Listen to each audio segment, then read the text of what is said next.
உறவுகளுக்கு வணக்கம். இன்னைக்கு நம்ம களித்தீர்த்த ஐயனார் கோயிலுக்கு தான் வந்திருக்கோம். இந்த கோவில்ல சாமி சிலையை விட மனித சிலையும் குதிரை சிலையும் தாங்க அதிகமா இருக்கு. அதுக்கு காரணம் இந்த கோவில்ல உள்ள களித்தீர்த்த ஐயனார் சாமியும் இங்க குறி சொல்ற அந்த பூசாரி ஐயாவும் தாங்க.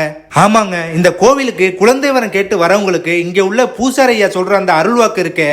இந்த தேதியில இந்த குழந்தை பிறக்கும், இதுதான் நீ பேர் வைக்கணும் அப்படின்னு சொல்லி அனுப்புறாருங்க. அப்படி அவர் சொன்னது போல குழந்தை பிறந்த பிறகு அந்த குழந்தை வடிவிலான சிலை செஞ்சு வைக்கிறது இங்க வழக்கமாவே வச்சிருக்காங்கன்னு தான் சொல்லணும். அது மட்டும் இல்லைங்க, வெளிநாட்டுல வேலை வேணும், அரசாங்க வேலை வேணும், அப்புறம் உடம்புல உள்ள பிரச்சனைகள் சரியாகணும், இது எல்லாத்துக்கும் ஒரே தீர்வு இந்த கோவில் தான் சொல்றாங்க. அப்படி வேண்டின விஷயம் நடந்த பிறகு அவங்களோட உருவ சிலையை இங்க செஞ்சு வைக்கிறாங்க.